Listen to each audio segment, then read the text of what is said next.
Hey, what's up guys and welcome back to Anime King 2, and today I'm going to be giving you part 3 of What If Naruto Was Banished to the Forbidden Lands. Remember to get this one to 100 like as usual, share this with your friends on your social media platform.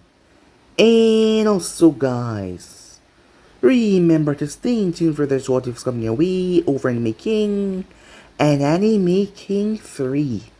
If you're new, yes, you heard that correctly. I did have 3 channels, and making 2 and making 3, which I post what if every single day for you guys to enjoy. So go ahead and click that red subscribe button and become part of the making family. Thank you for all of your help and your support. Remember to comment down below and tell me if you're new. I'll be planning talking about to all of you. So yeah, without further ado, what is to begin this new episode? Start the intro.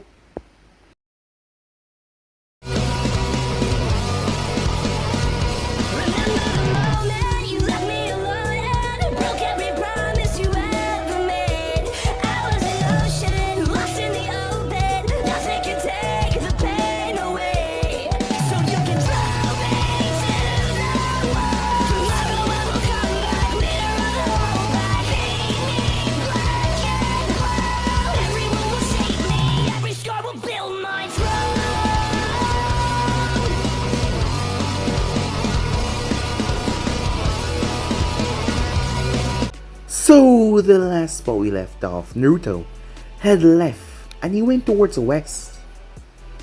Konoha was in a state of panic right now, given that the daimyo was not really pleased with them. He was downright pissed off.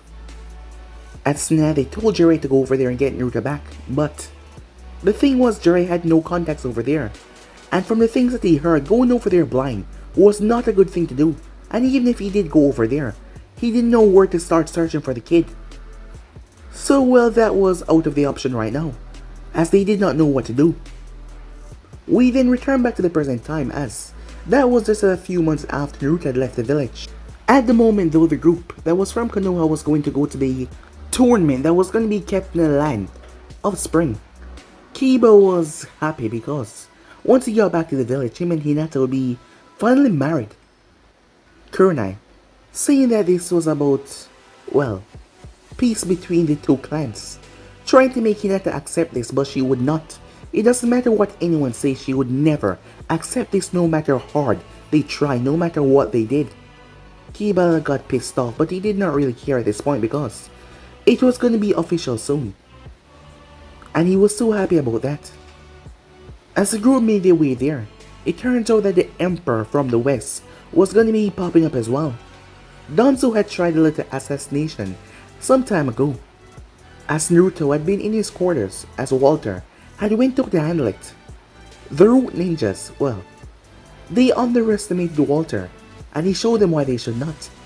He had these razor sharp wires that he just created that ripped them apart, as he was there to make sure his emperor was alright, of course, and none of them stood a chance. As we skip back to the present time, Naruto arrived. He greeted Koyuki like a daimyo would. Be greeted, as she would not give it away to who exactly he was. As the ninjas from Konoha was there talking, acting all, well, smug, especially Kiba, as he was supposed to face off against a guy called Ryu. Making his way down there, Kiba was utterly humiliated. The match didn't even last for a full minute, and he was down within seconds. If this was what the best Konoha had to offer, well, they were surely gonna be defeated rather easily. Lee then went down there as he faced off against a girl. She was also a taijutsu expert as well, as she was also from the west. As Lee had to suffer, the girl said. After all, the person that helped him get his injury healed was Naruto after finding Tsunade, and yet they all turned against him because of some rumors that they heard. They never even got a chance to think for themselves. So she broke his spine, as Guy had to rush with Lee towards the infirmary, but she doubted that he would get back to his feet ever again to fight. That was his punishment that he deserved. Neji went down there as he faced off against another member of the West, who utterly humiliated Neji. Hinata had made her way off as Naruto enacted his plan, as he got word that she had been picked up already, as he would not let her stay in Konoha for any longer. He now had the power to do something about it. Nature was broken down before he was sent towards the infirmary. The next was Sasuke. As he went down there to face off against a young lady called Toph, the thing was she was blind. Sasuke thought that she stood no chance as he didn't even want to fight her. After all, how pathetic it would be to beat someone who was blind. She wasn't worth his time, but she taunted him. One of his great weaknesses, insulting his pride, his anger got the best of him as he charged forward, not knowing what she was even capable of. So yeah guys, that's basically that's what left off. You guys can switch across the Play Store for yourself so to begin this new episode. Sasuke, along with the Leaf Shinobis, were baffled. Something was not right here.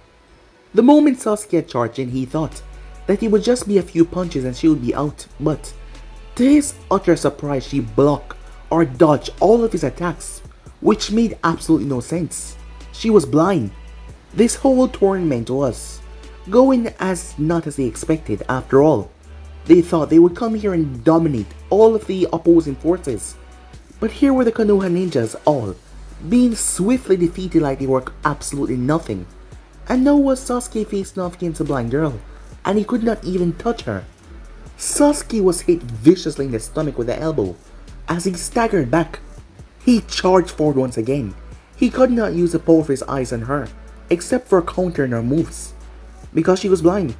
But even with his eyes reacting, somehow she was able to dodge his attacks, and still land attacks on him that made no sense. It was infuriating as she ducked and struck his right kneecap. Sasuke staggered back in pain as she kicked away his leg right from underneath him. The moment his back hit the ground, he felt her feet slam right into his throat as she pinned him to the ground by stepping on his throat. Listen up, you weak, sniveling prick. Your eyes aren't that special. Just because you're called a so-called elite in your village, that doesn't make you great anywhere else. Fighters like myself travel all through the West, fighting each other, and seeing how we measure up, and finding ways to improve ourselves. That was one of the first things Naruto Uzumaki ever did when he came to the Empire, and he's been kicking ass ever since, as she had come to admire the Emperor. He never discriminated because she was blind, as he encouraged her to grow to the best that she could grow to, and that made her get strong. Some people always pity her because of her eyes, but he did not, something that she truly respected. He even asked her about it as she told him she had the power to see in her own way, but that was good enough for him. Her appearance was against her fighting at all. But by that time Naruto had become emperor, all but in name, as he had already stopped most of the war, as he had visited her parents, telling them that her blindness was not a hindrance on her. It was what gave her the edge. But the parents were still against it, as they declared that they would cut their financial support of him if he continued allowing this. But Naruto never needed their financial support, and when he did become emperor, the person that he had watching the family reported back to him about tough, forced seclusion, as Naruto finally had enough of these smothering parents. With its people, he was able to smuggle her out of her home, which was a palace in on itself, and he saw to it that she get to train with the Earth divisions. They too were masters of taijutsu. Her parents did come to him, demanding the return of their daughter, and Naruto agreed if they could make her go by free will. A wager had been made by Naruto and Top Father if he'd fight her to compete against his daughter. If she lose, she would go back home, but if she won, she would be allowed to train the Earth region, and she would be allowed to live in the walls of the Imperial Palace as his honored guest, and be allowed to move around the city without any entrance. The man accepted as he hired the best taijutsu fighter that money could buy. The man go by the name The Boulder, as Naruto and Top Father watched on the sidelines as the both of them slug it out. And of course, Toph came out on top, and she became a guest of the Emperor and a well-trained fighter, which was an honor in on itself to be the Emperor's guest. Sasuke grit his teeth in frustration. That loser will always be a loser, he said. As Toph frowned before, a wicked smile came on her face. Maybe he's not the best in some cases, like being a jerk. He really sucks at being a jerk. Being rude is another example though. He's very polite, and he only hits you with an insult after being hit with one first. However, there is one thing that Naruto has on him that he will never have, and that is working balls. Sasuke's eyes widened as she pulled her foot from his neck and raised it in the air, as she brought it down like a sledgehammer and dropped it right in his crotch. The Emperor watched with a smirk on his face as Sasuke released a blood-curdling scream. Almost every man in the arena felt the pain that Uchiha felt. As Naruto wondered, how would Konoha treat Sasuke now that there was no chance of him passing on his bloodline, unless they pardoned Itachi of his crimes? Well, that was not going to happen given Itachi's current situation of overusing his eyes and nearly being blind. He was doing everything to stay under the radar of the protection of the Akatsuki organization. Of that much Naruto knew very well from his spies. He was considering having the Uchiha killed, leaving just 2. Yes, he knew about Madara Uchiha. The Kyuubi had been informative of the man's involvement in their life after being freed from Naruto's body, a condition being made by Naruto at times since he was sick of lies and secrets being kept away from him, and the Kyuubi swore on all 9 of his tales that he will tell Naruto everything, and he did. As Toph was declared the winner, Sasuke could not compete anymore. He needed medical attention. We lost, said Kakashi as he couldn't believe it.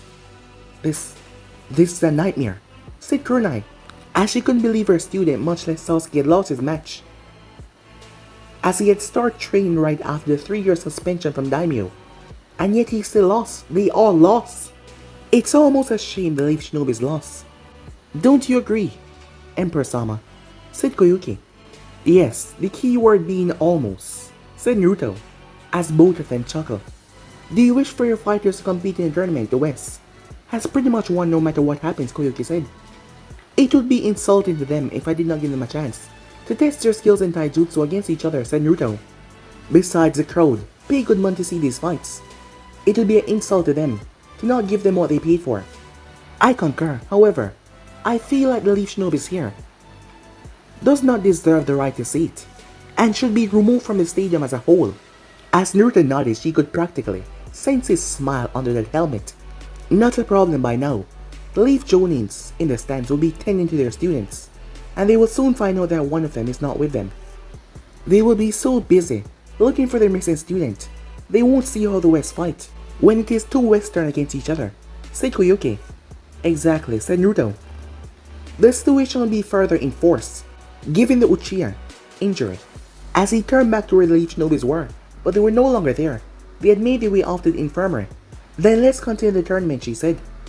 Meanwhile, at the medical station, I still can't believe we lost, said Kakashi, as Sasuke was being tended to by the medic on hand, the cripple Lee. I don't even believe that Tsunade-sama's skills will be able to help him, said Guy, as the man looked downcast. Those Western Empire bastards, don't they know what they've done?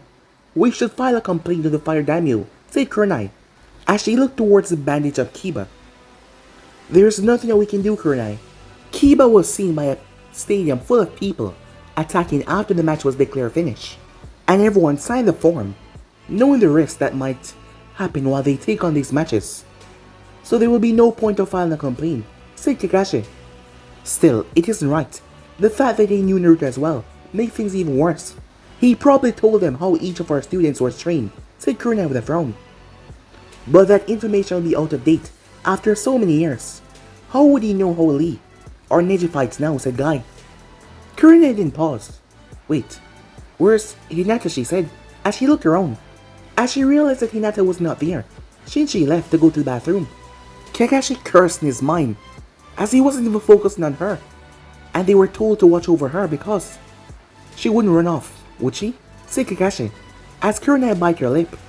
No, Kunai couldn't say that she believed that Hinata would not, given the situation that she was currently in right now. And not to mention she had the cage bird seal. So if she got away, the Hyugas would no doubt activate the seal to kill her, so the Byakugan would not fall in anyone else's hands. Damn it, Hinata. We should speak to the Emperor of the Western Empire. After all, those fighters claim to know Naruto, so she might have gone there to find out some information. Said Guy, we will do that after the tournament is over and as a last resort. We can't have the information being spread that she's missing. We need to try and find her on her own first. I can help, Kurenai-sensei, said Kiba. His arm was in a sling and there was bandage all over his body. I may be messed up right now, but my nose, it still works, he said. I'm going to need it, given how large the stadium is, and how much of a head start he has on us. An hour later, with Naruto and Koyuki. Impressive, said Koyuki as she saw Ryu and Tifa fighting in an impressive all-out brawl. Neither one of them willing to back down. Training for a war is only halfway of getting stronger. One must be in a war and survive it, said Naruto, as all of his warriors had been through one. The sad truth, said Koyuki. Many has forgotten that. When you heard the announcer yell, Tifa, of the Western Empire, she was clutching onto her broken ribs, but she still had her arm raised in the air, as Ryu was face first in the ground. His body slowly started to twitch, as he forcefully rose to his feet. He was already defeated though, but he showed respect as he held out a hand as she accepted.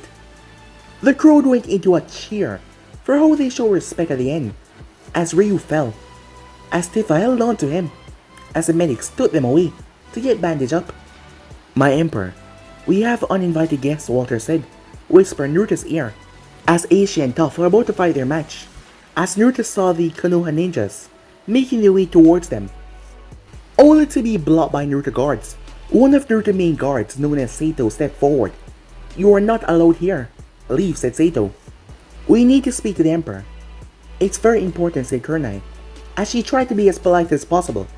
If I let you see him, the Emperor will miss the match down below, and he will become displeased by the interruption of his fighters. What does it matter if we interrupt him or not? His empires are getting the money for this tournament since his fighters are the only one competing, said Kiba. Kiba, shut up, said Kurenai, as she narrowed her gaze towards the man, Sato, who was reaching for his weapon. Watch your mouth, boy. Just because what you say is true about the Empire winning, no matter who fights, the Emperor still wishes to see the potential of his fighters and let them know that he valued them all. Our apologies, Samurai-san. It's just we believe that someone that we might know, who is missing from our group, may have come in contact with someone in the Empire and spoken with the Emperor to grant her an asylum, said Kurenai. And why would you suspect that this individual will wish asylum within our Empire? And why would you believe the Emperor would grant them asylum? We believe that she wished to be with someone in your Empire. She's in love with one, Naruto Uzumaki, and yet she is to be married to another individual. Yeah, me, said Kiba. Kurenai closed her eyes as she sighed in annoyance at Kiba interrupting. I see. And since Uzumaki Naruto is in the Empire, seen as a great man amongst his people, you believe that this woman, to marry him, will seek out the Emperor or perhaps someone in a high standing in the Empire. Am I right? Said Sato as Kurenai nodded. For the most part we tried to track her, but the scent went cold. And since the Empire has most of its agents here, guarding the Emperor, she trailed off, not finishing that last part, because she felt embarrassed in explaining further. But Sato catch on to what she was saying. So you wish the Emperor to waste his time, and the time of his forces, looking for someone that you and your group lost? Out of the question, and to even suggest it, it only further inflames your village incompetence, said Sato as Kurenai scowled at that. Kiba got rather pissed off. Hey, listen up, samurai. My future wife has gone missing, and it's all because of that demon abomination that she has some foolish notion that he's deserving of love. So you better tell me if I catch him anywhere near her, I'm gonna kick his ass, said Kiba with a pissed off look. As Sato's face just changed, the look in his eyes became so cold, it was almost like the entire area became cold. You have the next 3 seconds after I'm finished talking to erase yourself from here, or both of you will die, he said. As Kurenai looked towards Kiba, let's go, she said, as she didn't want to start an instant. After all, they were asking for help, and they did not got it. The fight with Ayoshi and Toph soon ended as Ayoshi had used his years of experience in fighting and his training to counter Toph's skills that gained with her blindness. He did acknowledge her of being highly skilled for her age, and he would like to see her continue to pursue her dream of becoming a taijutsu master. The last match was Tifa and Ashi and the winner of the match was Tifa, but she had won only by a ear. The both of them were pretty worn out after their fights with Ryu and Toph, but they still gave a wonderful fight, but Tifa came out on top. As Naruto made his way down there as Koyuki gave a grand speech, after which Naruto spoke, as he ended up sharing the prize money, saying that they all did well and not to mention, they all fight with honor, which he highly respected. With the award ceremony over, the Emperor decided to head back to his ship, as Naruto bid Koyuki continue success in her movies which he also invested in, and Spring Country being a strong, prosperous land under her rule, as she wished him the same, as him and his entourage moved towards the airship, only to find the Konoha ninjas that his fighters had beaten along with their Jonin senseis. Due to his injuries, Rock Lee was in a wheelchair, and Sasuke was in one as well, but for an entirely different reason. Neji was walking with some crutches and Kiba looked like a mummy. "Can we help you, Lee Shinobi?" asked Kyuubi. "We need to speak with the Emperor about Hyuga Hinata," said Kakashi. "What about her?" said Naruto. "She's missing. We believe that she came to you for help," said Kakashi. "You're being vague," said Naruto. "Help for what?" "It's in regard to one, Naruto Uzumaki. We believe that she's seeking a way to get to him," said Kurna in a calm tone. As much as he hated to admit it, perhaps her female figure and not to mention, a bit of seduction would help him lose composure, so that he could get answers on Hinata. "Why? Does she seek to harm him?" said Kyuubi. He already knew that was not the case, but it was all an act, of course. No, Kami knows she loves him. But there are certain obligations in her life that is preventing her from being with him, and some rather serious consequences if she does not come back with us to Konoha. "Life and death, I'm afraid," said Kunai. "I can't help you find her, even if she came to me. In a sense, for whatever. I cannot return Hinata Hyuga back to you unless she wants to return to her own free will, and her business was concluded with the Empire," said Naruto. As Kakashi narrowed his gaze, "So, even if Hinata was in a ship right now, you would not return her back to us, and you will risk the wrath of the Hidden Leaf." The forces behind the Emperor started to chuckle as they found that statement rather amusing. The Emperor raised his hand to silence them. "Son of the White Fan, do not believe for a single second that your village can handle my empire that has forged from years of battle, with blood and war spilled on the ground. I have a handful of agents unafraid to die for me within my lands who can easily turn Konoha into a crater, and all I have to do is command them to carry out the order. So don't you dare test me on this matter, Hatake," said Naruto. "My Emperor, we should go," said the Kyuubi, as he saw that Naruto was losing his cool. He was getting angry, and that was not a good thing. "Yes, let us go. Let us get back home, everyone." "You too, Kyuubi," said Naruto. As the group started to walk. "Wait, did you just call him Kyuubi?" said Kunai. But they continued to go up the airship ramp. "Naruto, get back with my future wife, you damn demon," Kiba yelled. "You're mistaken, boy. I am not Naruto, but I will happily kill you here and now if you try my patience any further," said Kyuubi. Kiba gulped as the fox eyes glowed under his helmet as he stepped back a bit. The group calmly made their way up the airship ramp, ignoring the Leaf Shinobis. After all, what were they gonna do? Attack the Emperor? They did not dare. As Naruto made his way in the airship, moments later, she was majestic. It has been a very long time since Naruto saw her. Even though his life was painful and hell growing up, Kami had blessed him with this one. Hinata was... she'd grown into something beyond his wildest belief. As he looked towards the majestic beauty standing across from him, the memories of that day, when she first kissed him, was plaguing his mind. Same for Hinata, as she hadn't seen him for years now. "Naruto-kun," she said. She paused as she realized he was the Emperor now. Was she supposed to call him? "It's alright, Hinata-chan," he said, seeing the look on her face. "Everyone of my men and women know how I feel about you, and how you feel about me," said Naruto. "Just be yourself," as he removed the helmet. Hinata froze. She fainted on the couch as she saw his face. As Naruto chuckled a bit, "I guess some things never change," he said. After a bit of poking to her side, she finally awoke. Hinata looked around in a daze as she believed that what she just saw was a dream. She really hoped that she wasn't back in Konoha and hoped that this wasn't all just a dream, Please, please, she begged to Kami. Please make it be real.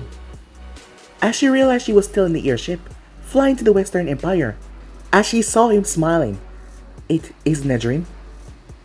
It's real, Hinata, he said. She squealed as she moved and hugged him immediately. Wrapping her arms around him, she missed him so much. Her art never loved another, no matter what.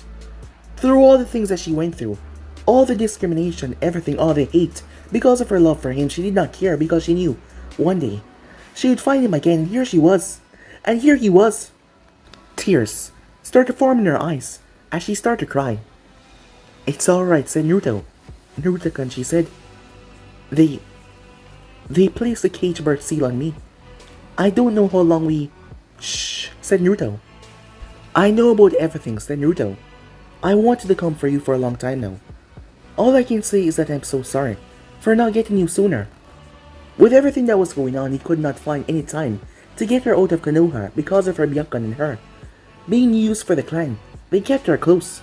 It's not your fault, Naruto-kun. I should have run away with you, she said. Even though there were consequences at the time, she should have run away. She shouldn't have stayed behind, because they branded her with a cage bird seal. And now, when they get back to Konoha and reported this, she was surely going to be killed. As she felt him untying the tie in her headband. Let me see, said Naruto, as he removed it. I am forever scarred, she said. As Naruto looked at the mark on her forehead, his fingers reached up and touched it, as she flinched a bit, remembering the painful, horrible process of them carving it in her skin. Don't count yourself out yet, my dear, said Naruto. I had Koyuki buy us some time, said Naruto. Believe shinobis would not be returning home so quickly, as when they arrived at the dock, their ship would not be there, and they would be told that they had to wait. Their captain had set sail, and he will be back soon. When he did come back, he would simply tell them that he got lost on the road of life. As I said, Hinata, I have accounted for this.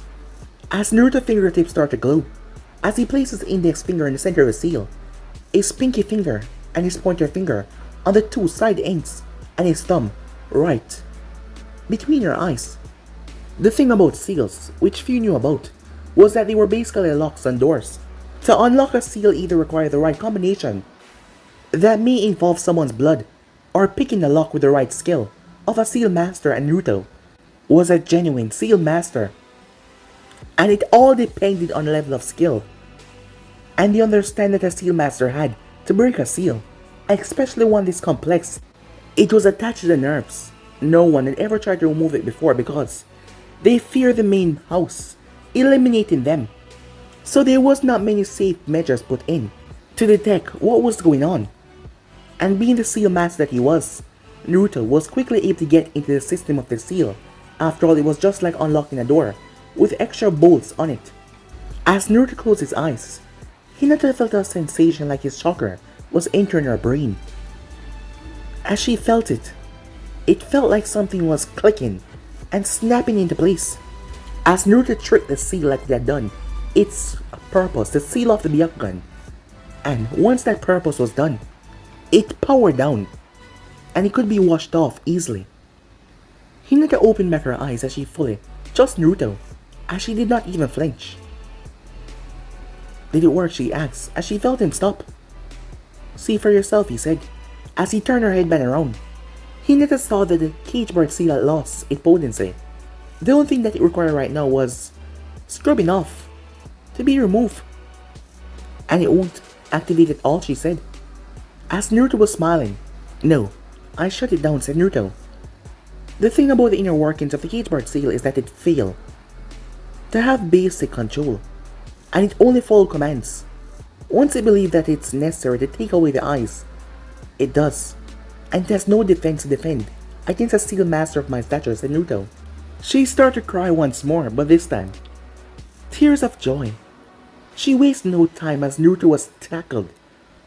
As she was lying on his chest, she planted a very big kiss right on his lips, pouring the amount of passion and love that she had held back for all these years, as Naruto returned it back to her as well, as she felt like she was in utter bliss.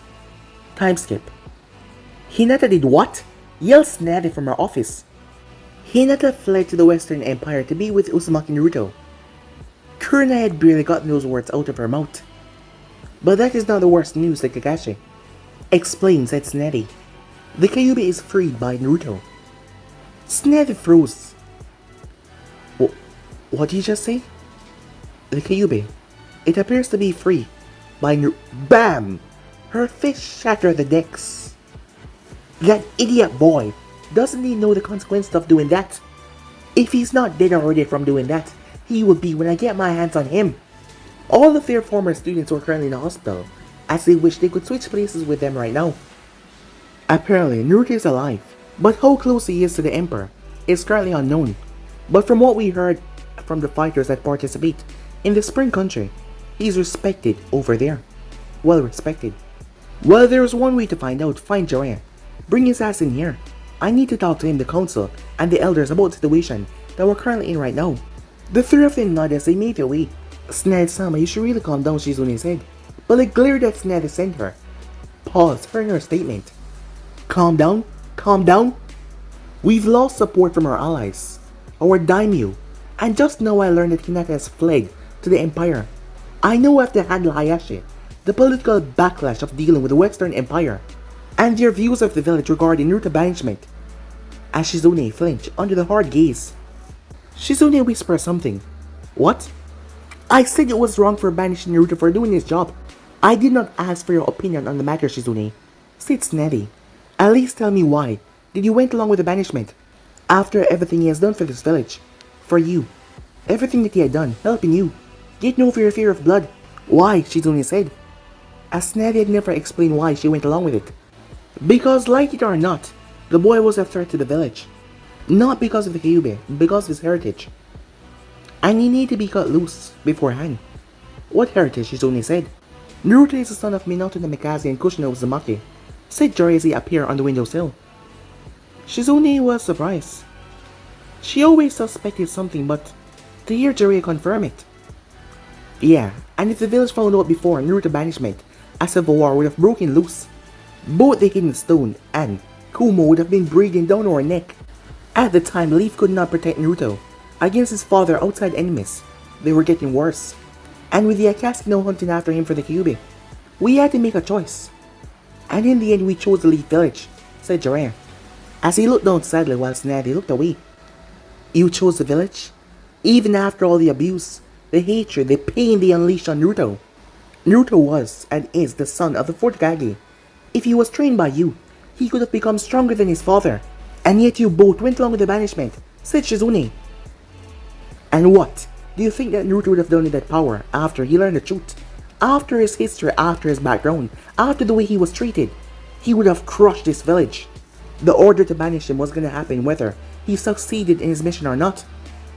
He needed to know what it was like to survive without the village. And he needed to have a humbling experience, where he understood the need of being a Leaf Shinobi, no matter the situation. Humble? Humble? Shizune yelled. You called banishing him from the village a humble experience. After he gave this village everything, you call that humble? He was in hell. In this village while I was out there taking care of you.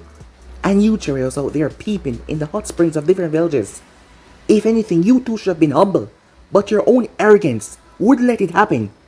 And know that Naruto is happy to do what he wants in the Western Empire. You feel scorn. What the hell is the matter with you two? Shizune stormed out as she slammed the door. Ouch, said Jiraiya. Shizune is still young. She will get over it, said Tsunade. You called me here for something important, Jiraiya said. Try and change the topic. Yes, Naruto is in the Empire like we thought all those years ago. But now Hinata has run away to over there as well. That's bad. The Hyuga elders want her seal activated. And when that happened, Tsunade nodded. She will die a slow and painful death right in front of Naruto. And if Naruto has a decent pull with the Emperor, said Jiraiya as he went pale, knowing what that would mean. The Emperor could cause us a lot of problems if he felt like getting involved in some way. As Tsunade knew that the Fire Daimyo did not want to invoke the wrath of the Emperor on his lands. We need to discuss this with the council and clan heads. There's one more thing that you need to know. And it's not pretty, she said. When is it ever pretty, said Jiraiya, as they made their way towards the council room. The moment they got inside, are the rumors true? Is the Kyuubi free and roaming around the Western Empire? Asked Koharu. Firstly, This meeting does not begin until I sit down. Secondly, I was about to address that matter, so be quiet, said Tsunade as she sat down. Yes, it is indeed true. From what the group reported back, that I sent to the land of spring the emperor addressed the demon fox itself.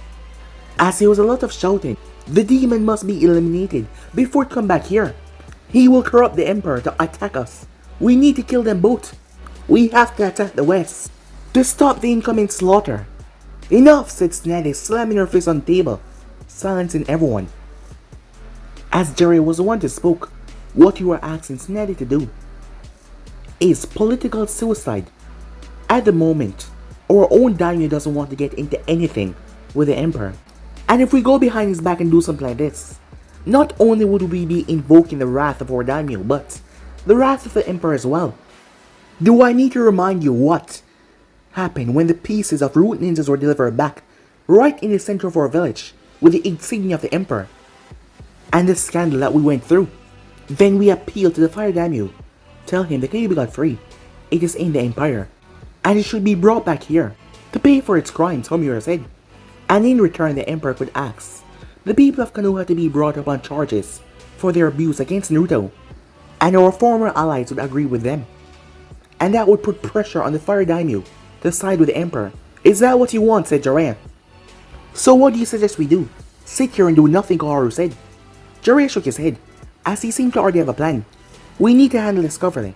Look, the empire is stable enough that they can handle it without the risk of someone killing me just for being there.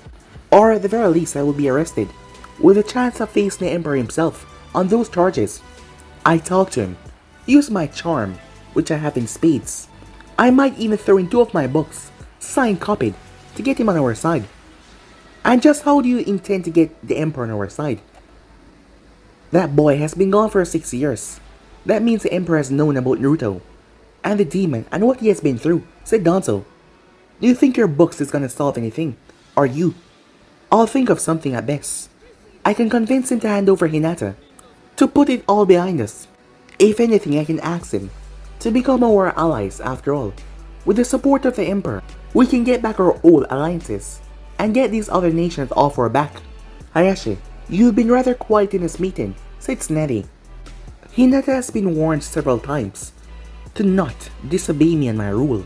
Once I found out that she was not with them, I had the cage bird seal activated, so all they will have right now is a corpse, Hayashi said. Thanks a lot. You've made my mission so easier, said Jiraiya sarcastically. Hayashi grimaced, knowing that he was right. You have your mission, Jiraiya. Go. I will send you with a team. Talk to the emperor, convince him to release Hinata's body back to her custody, and at least try to get Naruto back. Everyone knew that this was a big gamble, but they had no choice. Time skip a few days later in the Imperial Palace. Hinata was currently in the garden of the palace. The place was so exotic, rare, and filled with life. She felt at utter peace. It is the happiest she has ever felt in her life before. Naruto had told her how much he missed her, and how much her words had kept with him throughout his battles, throughout the wars. The near-death experience that he went through, a lot of them, but because of her words, he kept on fighting and he never gave up, planning to have her by his side soon enough. And now they were finally together, and just when she thought she couldn't be surprised anymore, he think that he had put this off for long enough after all. He's been wanting to do this for a long time now. He had dropped to one knee and asked her to marry him. She had to force herself not to pass out, as her heart was experiencing so much joy. In such a short amount of time, of course she said yes, as she hugged and kissed him. But she also wanted to be stronger, as she wasn't going to be a pampered wife like the daimyos. She wanted to stand at his side, and she wanted to be stronger. There was many powerful, strong kunoichis here, like Tifa, and several others, and they agreed to help her in her training. There was a woman from the Water Division, same affinity as Hinata, as she helped Hinata master Water Finte and use it to heal in remarkable ways. Hinata was just taken aback by all the new things here in the West, and she was determined to get stronger, as she wanted to be by Naruto's side through and through. Are you enjoying yourself, Empress Sama? As Hinata turned, Oh yes, thank you, Grandma, she said. Your flowers in the garden are beautiful. As she noticed Grandma was in his more human-like state, she wondered why that was. After all, she liked its more fox-like form. The Emperor himself said that he would like the garden, and I'm pleased to see that he was right, said Grandma. There's no need to be so formal, she said. I'm not the Empress yet. Even still, I wish for us to speak normal, because we're friends, correct? As he nodded, I would like that very much, said Grandma. Has something happened, said Hinata. Yes, Jiraiya of the Sanin and travelers have come. Some of them being your own age group, some of them being older. They're currently being stalled at the moment. The Emperor requests that you join in the royal audience for the meeting. Hinata nodded that she knew that Naruto already had a plan. Meanwhile, in the waiting room. This is quite the fancy place the Emperor got here, said Kiba. And all those hot mates. I bet he banged one of them just because he can. After all, he is the Emperor. Don't go sniffing around and causing problems, Kiba, said Jiraiya. As Kiba was all healed up, and he was now here. I'll be respectful to the Emperor, said Sakura. But if I see Naruto, no, said Kakashi. We don't know how strong he has it in with the Emperor. Doing anything foolish right now might get us all in trouble, and we might not leave here with our life. Kakashi is right, said Kurenai, as Anko was there as well, along with Shino.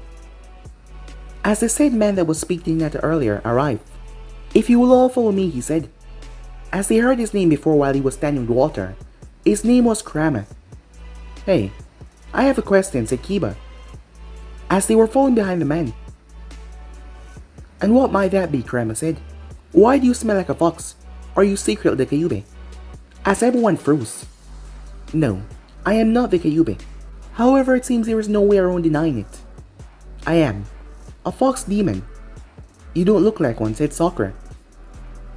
You think all demons, like dogs and fox and cats, are incapable of having a human-based form? Well, that is incorrect.